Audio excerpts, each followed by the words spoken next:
നമ്മുടെ യാത്ര അങ്ങനെ ഓസ്ട്രിയയിൽ നിന്ന് ചെക്ക് റിപ്പബ്ലിക്കിലേക്ക് എത്തിക്കുകയാണ്. ചെക്കിൻ്റെ തലസ്ഥാനമായിട്ടുള്ള പ്രേഗിലാണ് നമ്മളിപ്പോൾ ഉള്ളത്. അവിടുത്തെ വളരെ പ്രശസ്തമായിട്ടുള്ള ഒരു പബ്ലിക് യൂണിവേഴ്സിറ്റിയാണ് university of chemistry and technology. അതായത് യൂറോപ്പിൽ ഇത്ര ഡെഡിക്കേറ്റഡ് ആയിട്ട് ടെക്നോളജി അല്ലെങ്കിൽ കെമിസ്ട്രിക്ക് വേണ്ടി നിലകൊള്ളുന്ന യൂണിവേഴ്സിറ്റീസ് നമ്മൾ ഒരുപാട് കാണുന്നില്ല.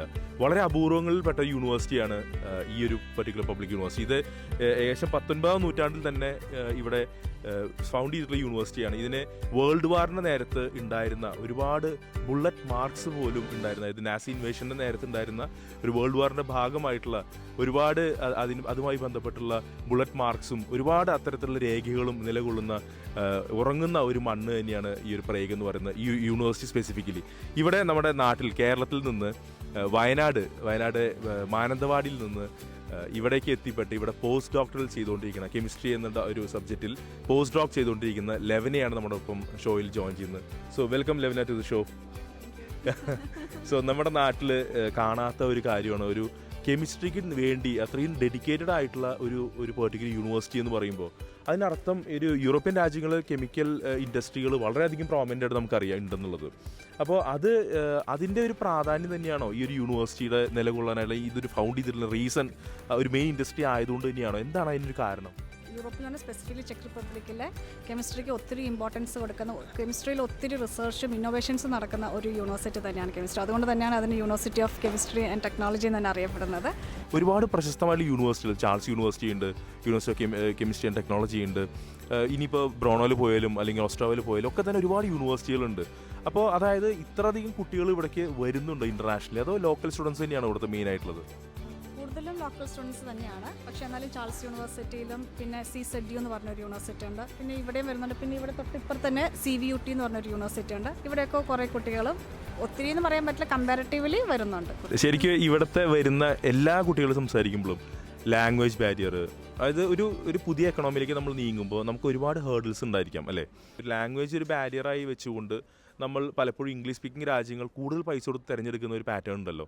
ആ ഒരു പാറ്റേണിനെ എങ്ങനെയാണ് ലെവനെ നോക്കിക്കാണുന്നത്? ഇപ്പോൾ നാട്ടിലാണെങ്കിലും നമുക്ക് പല ബാരിയേഴ്സ് ഉണ്ട്, പല കാറ്റഗറീസ് ഉണ്ട്. അങ്ങനെ പല ആ ബാരിയർ നമ്മൾ ലക്ഷങ്ങൾ കൊടുക്കണോ വേണ്ടേ എന്നുള്ളതാണ് ചോദ്യം. അതെ, തീർച്ചയായിട്ടും ലക്ഷങ്ങൾ കൊടുക്കണ്ട. ഇങ്ങോട്ട് വരാം, അത് ഈസി ആയിട്ട് പഠിച്ചെടുക്കാൻ പറ്റും. ഇപ്പം നമ്മൾ നാട്ടിൽ പോയാൽ നമ്മൾ ഒത്തിരി സ്റ്റുഡൻസ് ഒക്കെ ആയിട്ട് വരുന്നവർക്ക് അവരുടെ കൊളീഗ്സ് ഒക്കെ ആയിട്ട് സംസാരിക്കാൻ ഇതുണ്ട്. അപ്പം പഠിച്ചെടുക്കാവുന്നതേ ഉള്ളൂ. ഇപ്പം ഞാനും ഇവിടെ ചെക്ക് പഠിക്കുന്നുണ്ട്. അപ്പം എനിക്കതൊരു ഇൻട്രസ്റ്റിംഗ് ആയിട്ട് പോസ്റ്റ് ഡോക് ചെയ്യുന്ന ഒരു സ്റ്റുഡൻ്റ് ആണ് ചെക്ക് റിപ്പബ്ലിക് ഇവിടെ വന്നിട്ട് ലാംഗ്വേജ് പഠിക്കുന്നത്.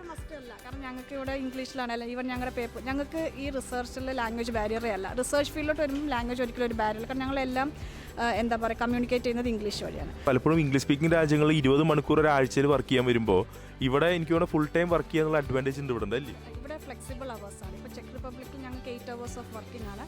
ഇവ ഞങ്ങൾക്ക് വർക്ക് ഫ്രം ഹോം എന്നുള്ള ഒരു ഓപ്ഷൻ ഉണ്ട്. ഈ 8 hours എന്നുള്ള വർക്കിംഗ് ഫ്ലെക്സിബിൾ 8 hours ആണ്. എനിക്കിപ്പം 6 മണിക്ക് വരണം തോന്നി 6 മണി തൊട്ട് 2 മണി വരെ ഇരുന്നാൽ മതി. ഇപ്പോൾ ഞാൻ 8 മണിക്കാണ് വരുന്നെങ്കിൽ 8 മണി തൊട്ട് എൻ്റെ ഫ്ലെക്സിബിൾ അവേഴ്സാണ് എനിക്കിവിടെ വർക്ക് ചെയ്യാൻ പറ്റുന്നത്. അപ്പോൾ ഒരു പ്രഷറൈസ്ഡ് അല്ല. ഇപ്പോൾ ചെക്ക് റിപ്പബ്ലിക് പോലത്തെ കൺട്രീസാണ്, ഇപ്പോൾ ചെക്ക്, സ്ലോവേനിയ, സ്ലോവാക്യ അങ്ങനത്തെ കൺട്രീസൊക്കെ ആണെങ്കിൽ ഒത്തിരി ആൾക്കാർ പോകുന്നില്ല. അപ്പോൾ അതുകൊണ്ടായിരിക്കണം VFS വഴി അത് പോകാത്തത്. അപ്പോൾ VFS ഒക്കെ ഇപ്പം ഓസ്ട്രേലിയ, കാനഡയൊക്കെ ആണെങ്കിൽ ഈസിയാണ്. UK ഒക്കെ ആണെങ്കിൽ പെട്ടെന്ന് അവർക്ക് വിസ പ്രോസസ്സിങ് നടക്കും. ഇത് കുറച്ച് ഡിലേഡ് ആണ് നോർമലി ആൾക്കാർക്ക് വരണമെങ്കിൽ. പക്ഷേ റിസർച്ചേഴ്സിന് ഒട്ടും ഡിലേഡ് അല്ല. വിതിൻ 1 week അവർ റെസ്പോണ്ട് ചെയ്യും. ആ ഒരു അഡ്വാൻറ്റേജ് ഞങ്ങളുടെ ഇതിലുണ്ടായിരുന്നു. പക്ഷേ അങ്ങനെ വെയിറ്റ് ചെയ്യേണ്ടി വന്നാലും പല കാര്യങ്ങളും നമ്മൾ വെയിറ്റ് ചെയ്യുന്നു. അതിന് പാരലലി ഉള്ളൊരു ഇത് നോക്കിയാൽ മതി. പക്ഷേ വൺസ് പക്ഷേ ഈ വെയിറ്റിംഗ് ഒരു ലാസ്റ്റ് മിനിറ്റിൽ നമ്മൾ ചെയ്യാതിരുന്ന വെയിറ്റിംഗ് കുറേയൊക്കെ നമുക്ക് മാറ്റാമല്ലോ. ഇപ്പോൾ നമ്മൾ ഒരു ഫൈനൽ ഇയർ നമ്മുടെ ബാച്ചിലേഴ്സിലോ മാസ്റ്റേഴ്സിലോ പഠിക്കുന്ന നേരത്തെ നമുക്ക് സ്റ്റാർട്ട് ചെയ്യാമല്ലോ ഈ പ്രോസസ്സ്. തീർച്ചയായിട്ടും ആ ഒരു പ്രീ പ്ലാനിങ് നമുക്ക് എന്തായാലും ഉണ്ടായിരിക്കണം. ഇപ്പം ഇതൊക്കെ നമുക്ക് നമ്മൾ ടീച്ചേഴ്സ് ഒത്തിരി ഇതിന് ഇൻസ്പയർ ചെയ്യുന്നുണ്ട് നമ്മൾ ഈ കാര്യത്തിൽ. അപ്പം ഞാനും എൻ്റെ PhD തീസിസ് റൈറ്റിങ്ങിൻ്റെ സമയത്ത് തന്നെ ഞാനിങ്ങനെ ഓരോ അഡ്വർടൈസ്മെൻറ്റ് കാണുന്നുണ്ട്. പിന്നെ ഓരോ പ്രൊഫസേഴ്സിന് ഞാൻ മെയിൽ ചെയ്യാൻ തുടങ്ങി. എൻ്റെ ഫീൽഡുമായിട്ട് മാച്ചിങ് ഉള്ള ഓരോ പ്രൊഫസേഴ്സിന് ഞാൻ തന്നെ മെയിൽ ചെയ്യാൻ തുടങ്ങി. എനിക്ക് വർക്ക് ചെയ്യാൻ താല്പര്യമുണ്ടെന്ന് പറഞ്ഞ്. സോ ഇത് വയനാട് എന്ന് പറയുമ്പോൾ പലപ്പോഴും ഒരു കോർണറിലാണ് പലപ്പോഴും നിൽക്കുന്നത്. അവിടെ നിന്ന് ഇൻഫർമേഷൻ കളക്ട് ചെയ്യാന്നുള്ള ഒരു പക്ഷേ വളരെ ബുദ്ധിമുട്ടായിരിക്കാം, എക്സ്പോഷർ കുറവായിരുന്നിരിക്കാം. ആ ഒരു ടൈമിലും കൂടെ മാസ്റ്റേഴ്സും കംപ്ലീറ്റ് ചെയ്ത് PhDയും കഴിഞ്ഞ് പോസ്റ്റ് ഡോക്കിന് ഇപ്പോൾ ചെക്ക് റിപ്പബ്ലിക് വരെ എത്തി നിൽക്കുകയാണ്. Definitely you are A very inspiring person. അപ്പോൾ ഒരുപാട് ആൾക്കാരെ അങ്ങനെ ഇൻസ്പയർ ചെയ്യാൻ സാധിക്കട്ടെ. Thank you so much for joining the show.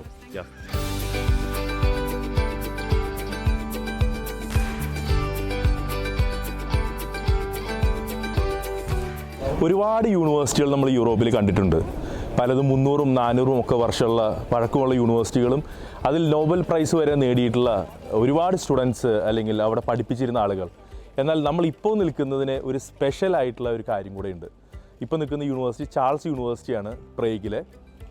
ഈ യൂണിവേഴ്സിറ്റിയിലാണ് 1911 മുതൽ 12 വരെ ആൽബർട്ട് ഐൻസ്റ്റീൻ യൂണിവേഴ്സിറ്റിയിലെ ഫിസിക്സ് ആൻഡ് മാത്തമാറ്റിക്സ് ഡിപ്പാർട്ട്മെൻറ്റിൽ പ്രൊഫസറായിട്ട് വർക്ക് ചെയ്തത്.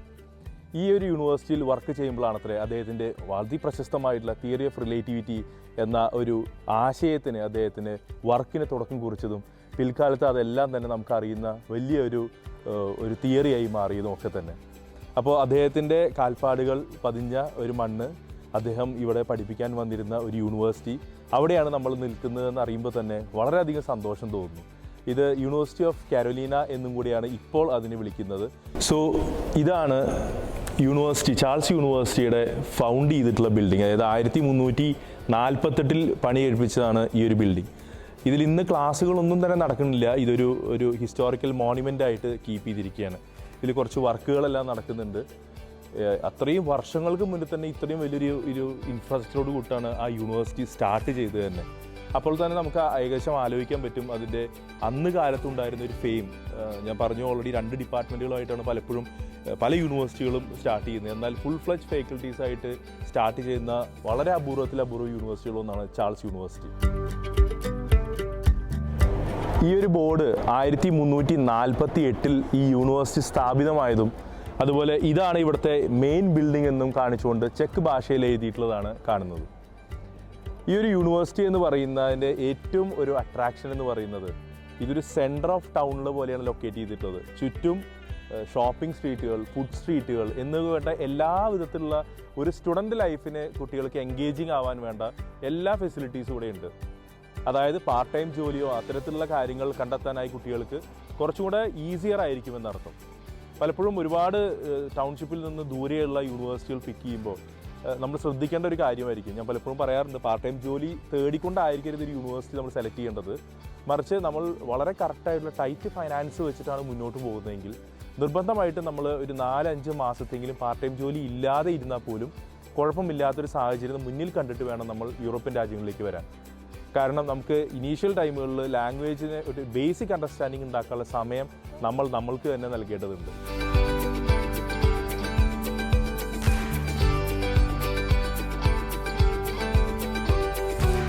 ചെക്ക് റിപ്പബ്ലിക്കിൻ്റെ തലസ്ഥാനമായ പ്രേഗിലാണ് നമ്മളിപ്പോൾ നിൽക്കുന്നത്. ചെക്ക് റിപ്പബ്ലിക് എന്ന ഒരു രാജ്യത്തെ പറ്റി കൂടുതൽ നമുക്ക് കണക്ട് കിട്ടണമെങ്കിൽ ഒരു വാക്കുണ്ട്. നമ്മുടെ നാട്ടിൽ ഒരുപക്ഷെ കേട്ട് പരിചിതമായിട്ടുള്ളൊരു വാക്കാണ് ബൊഹീമിയൻ. ബൊഹീമിയൻ എന്ന് പറയുന്നത് പലപ്പോഴും കലാപരമായിട്ടുള്ള രംഗങ്ങളിൽ പ്രവർത്തിക്കുന്ന ആൾക്കാരെയാണ് നമ്മൾ നാട്ടിൽ വിളിക്കാറുള്ളത്. ഈ ബൊഹീമിയ എന്ന് പറയുന്ന ഒരു സ്ഥലം ചെക്ക് റിപ്പബ്ലിക്കിലാണ് നിലകൊള്ളുന്നത്. അവിടുത്തെ ആളുകളുടെ ഒരു ഫ്രീ ലൈഫ് സ്റ്റൈലും ഒരു പണ്ട് കാലത്തെ ഓർത്തഡോക്സ് ആയിട്ടുള്ള രീതിയിലുള്ള ചിന്താഗതികളോ പ്രവൃത്തികളിൽ നിന്നും വേറിട്ട് സഞ്ചരിക്കുകയും അല്ലെങ്കിൽ വേറിട്ട് പ്രവർത്തിക്കുകയും ചെയ്തിരുന്ന വ്യക്തികളാണ് അത്ര ബൊഹീമിയൻസ്. അങ്ങനെയാണ് ആ ഒരു പേരിൻ്റെ ഉത്ഭവം തന്നെ ഉണ്ടായിട്ടുള്ളത്. വളരെ ഒരു ലൈഫ് എൻജോയ് ചെയ്ത് തന്നെ ജീവിതം എൻജോയ് ചെയ്ത് ജീവിക്കുന്ന ആളുകളാണ് ഇവിടുത്തുകാർ. അതുകൊണ്ട് തന്നെ നൈറ്റ് ലൈഫും വളരെ കോമൺ ആണ്. എല്ലാ യൂറോപ്യൻ രാജ്യങ്ങളിലും അത് ഒരിക്കലും നമുക്ക് കാണാൻ സാധിക്കില്ല.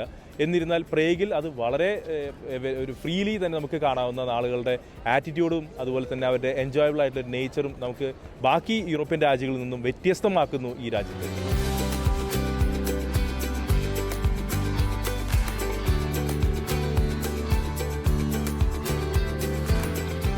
ചെക്ക് റിപ്പബ്ലിക്കിൻ്റെ എക്കണോമി എത്ര നല്ലതാണ്. ഏതെല്ലാം കുട്ടികളാണ് ഇവിടേക്ക് വരേണ്ടത്, അതായത് ഏതെല്ലാം കോഴ്സ് പഠിക്കാൻ ആഗ്രഹിക്കുന്ന ആൾക്കാർക്കാണ് ഈ രാജ്യം ഏറ്റവും നന്നാവുക. എപ്പോഴും നമ്മൾ പറയാറുള്ള പോലെ തന്നെ സ്റ്റേ ബാക്കോ അല്ലെങ്കിൽ PR ഓപ്ഷൻസോ നോക്കിയല്ല നമ്മൾ വരേണ്ടത്. നമ്മൾക്ക് വർക്ക് വിസ കിട്ടാനുള്ള സാധ്യതയാണ് ഒരു കുട്ടിയുടെ കരിയറിനെ തീരുമാനിക്കുന്നത്. എപ്പോഴാണ് ഒരാൾക്ക് വർക്ക് വിസ ലഭിക്കുന്നത്? പലപ്പോഴും ആ രാജ്യത്തെ പ്രോമിനൻ്റ് ആയിട്ടുള്ള ഇൻഡസ്ട്രികളിൽ ജോലി ചെയ്യാൻ പോകുമ്പോഴാണ് ഒരു കുട്ടിക്ക് വർക്ക് വിസ എളുപ്പമാകുന്നത്.